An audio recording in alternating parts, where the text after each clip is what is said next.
हाय नमस्कार। आप खुशखबरी कह लीजिए 9,911 सीटें बढ़ गई हैं एज़ ऑफ टुडे। और अभी भी एनएमसी कह रही है कि हम और सीट्स की परमिशन देंगे and this is something which is happening in phase wise manner. तो सबसे पहले मैं आपको समझाता हूँ जो बार बार कहता हूँ, क्योंकि ना जैसे ये नोटिस आता है खुशी भी है गम भी है। अगर हम बात करते हैं खुशी की तो सच बताऊँ तो जेन्युइन खुशी है 1711 जमा 400 2100 सरकारी सीटें बढ़ने की। जी हाँ, 9911 में एक्चुअली मेजॉरिटी जो सीटें हैं वो तो प्राइवेट में बढ़ी हैं, तकरीबन 8000 के आसपास, और सरकारी में बढ़ी है 2000। तो जी जब 2000 सीटें टोटल बढ़ती है ना, तो वो जिस स्टेट में बढ़ती हैं उनको फ़ायदा होता है। तो लेट्स से 2000 में ऑल इंडिया कोटा कितनी होगी, 150 सीटें। तो अगर all India rank last year 32,000 में ख़त्म हुई थी ना, तो इस बार सिर्फ 33,000 तक ही गिरेगी, मतलब 150 नहीं गिरेगी, थोड़ा नीचे गिरेगी, क्योंकि बाकी बच्चों में स्टेट्स में जाएंगे। पर 2000 सरकारी सीट बढ़ने का मतलब होता है सिर्फ 2000 रैंक गिरना। एक तो चीज़ को आप समझिए, लाखों रैंक, तो हमें ये नहीं सोचना चाहिए कि अरे बहुत सारी बढ़ गई। बहुत सारी तब फ़ायदा होता है जब सरकारी सीटें बढ़े, तो सरकारी तो बढ़ेंगी लिमिटेड। तो अगर आप, वही जो मैं वापस समझा दूँ, जनरल कैटेगरी, अगर आप दिल्ली हरियाणा यूपी वगैरह में रहते हैं और आपकी 35,000 नीचे रैंक है तो आप खतरे में हैं, या 40,000 नीचे से रैंक आएगी तो पक्का ही खतरे में जनरल कैटेगरी है। तो फिर आपको पता ही SC ST का लिवरेज है। लेकिन भाई 9,000 सीटें बढ़ने से ज़्यादा खुश मत होजिए। जो लोग सरकारी एस्पिरेंट हैं, लो कॉस्ट फीस वाले एस्पिरेंट हैं, या उसी लेवल पे जो लोग लो कॉस्ट पर पढ़ाई करना चाहते हैं। अब दूसरा इसी नोटिस का इंटरप्रिटेशन क्या है कि खूब सारी डेफिनेटली प्राइवेट सीटें बढ़ रही हैं। नए भी कॉलेज आए हैं 18, और पुराने 88 कॉलेजों ने भी 5800 सीट्स बढ़ा दी हैं, तो एवरेज कहीं 50 कहीं 100। एंड लोग मुझसे ना पूछते भी हैं कि सर जो इतनी MBBS की सीटें बढ़ रही है, क्या MBBS की हालत भी BTech की या BBA की तरफ जाएगी? देखिए वेरी फ्रैंकली अभी उसमें समय है, शायद अगले 10 साल। लेकिन जो 10 साल पहले का माहौल था कि एवरी डॉक्टर जिसे बोलते हैं ना, एक सोना था, अब वो धीरे धीरे पक्का ख़त्म होगा। तो अब आपको ये ध्यान रखना है कि आप इस भुलक्के में ना आके कि कहीं से भी डिग्री ले लें, मत लीजिए। अच्छी पढ़ाई करना बहुत ज़रूरी है।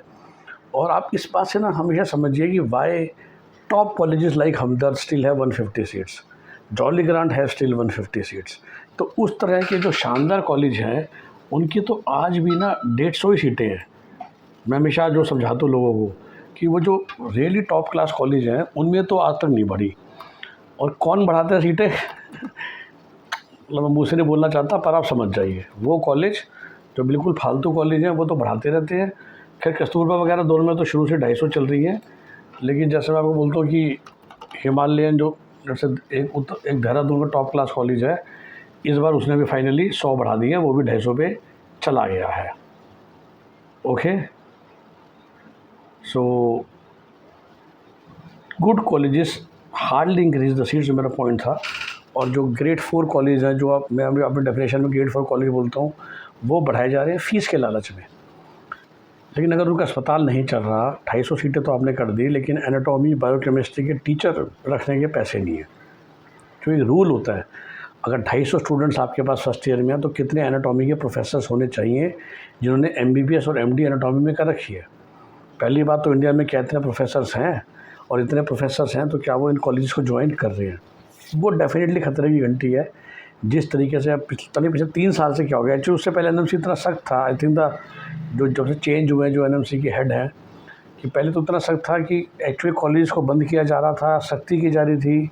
एक ऑर्डर मुझे अच्छी तरह याद है 21 या 22 में आया था कि वही कॉलेज अब चलेगा जिसके एटलीस्ट हॉस्पिटल सेल्फ सस्टेनिंग हो, इतना रेवेन्यू हॉस्पिटल में आता हो कि हॉस्पिटल का खर्चा निकले। और medical college should just be A charity from that hospital, या रिवर्स हो रहा है।